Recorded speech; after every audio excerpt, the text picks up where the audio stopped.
Hi everybody, how's it going? I'm here in my barn inside our very large walk-in chicken coop, and I want to introduce you to all of our roosters. I feel like we have a pretty unique setup here because I have 5 roosters in this coop together, and they have been cooped up literally, and I'm not letting them free range right now because we're dealing with a predator problem. So I want to introduce you to them and talk about some of the things that I think contributes to a peaceful coop with so many roosters living together. Let me try to give you the scope of the entire thing. So there is the whole coop behind me.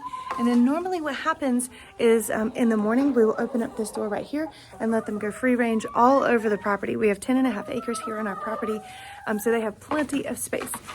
Before I show you who the roosters are, let's do a real quick test and see if you can spot the roosters in the coop.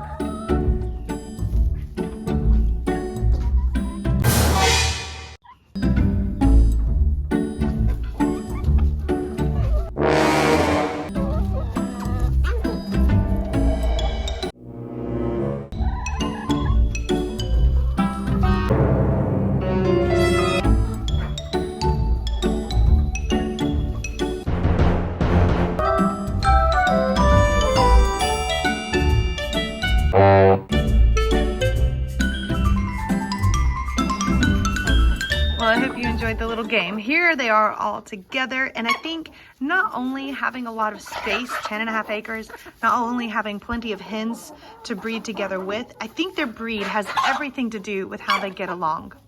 This right here is an Easter egger frizzle. He gets a lot of attention for newcomers because he's so unusual looking. His feathers don't lay flat across his back like my Easter egger right here.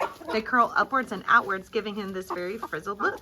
Now what's really crazy is I cannot breed him to another frizzle. And the reason is because they carry this gene called the MF gene. And if both the rooster and the hen pass that on, there's a 50-50 chance that they could, we would end up with a chick called a frazzle. And a frazzle is a very weak bird. They can have weak and crumbly breaking feathers, but they could also have no feathers at all. So this frizzle right here is not considered a very low maintenance bird because of the way that their feathers lay on their back.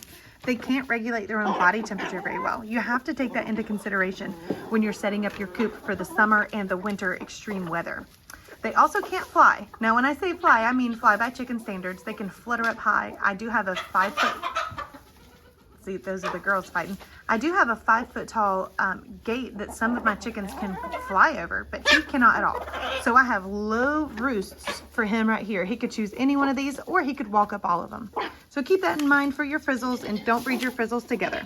Next up is this beautiful guy right here. He's my favorite. This is my Easter egger.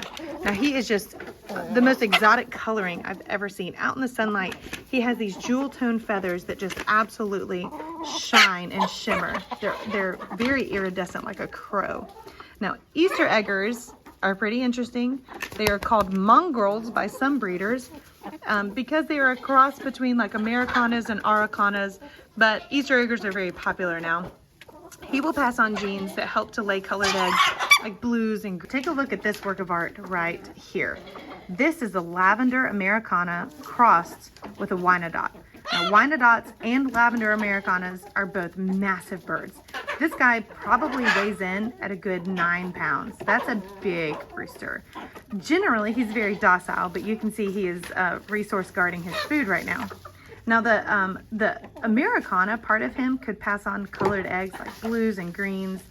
So I'm very excited that he could possibly have some offspring in the incubator right now that are hens that will eventually lay those brilliantly colored eggs. But they are also a very docile bird. The Wyandotte is a very reliable egg layer. You're gonna get at least 300 eggs a year out of the Wyandotte. There's another pretty special guy in here, and he's in the back right now. This white rooster with a very long sickle feathers in the back, that is a lavender Orpington crossed with an Easter egger. I don't know which of the genes he's gonna pass on to the next generation, whichever eggs he's fertilized, but he is just so, I would have never guessed that he's a lavender Orpington crossed with an Easter egger. Lavender Orpingtons are great egg layers. They're also great broody mothers. So he could pass on some great genes with the size of the bird, the kind of eggs that his offspring may lay. But he could also pass on genes that help lay colored eggs. Very excited about him being a potential father of a lot of the eggs in our incubator right now. Now I've got another rooster in here.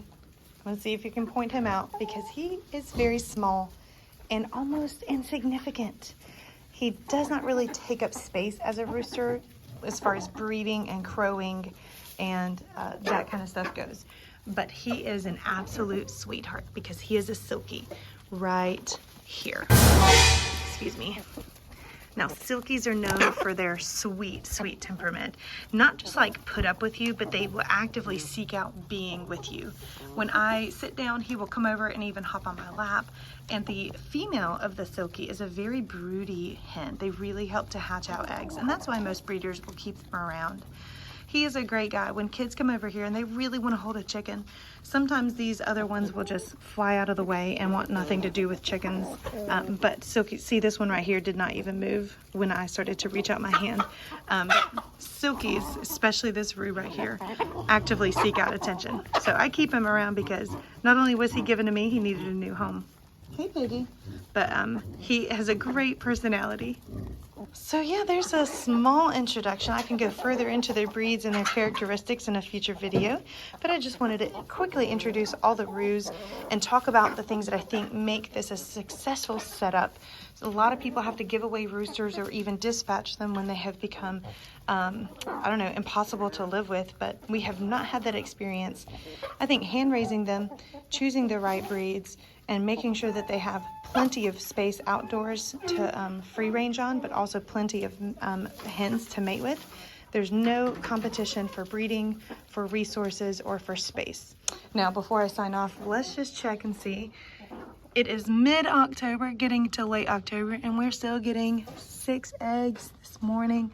We had 11 yesterday, so I'm very excited that we're still having some successful eggs, and I think I'll continue to put them in the incubator and see what we get, because man, what a wide range of possibilities we have in here. All right, that's all from me. We'll see you in the next video. Bye.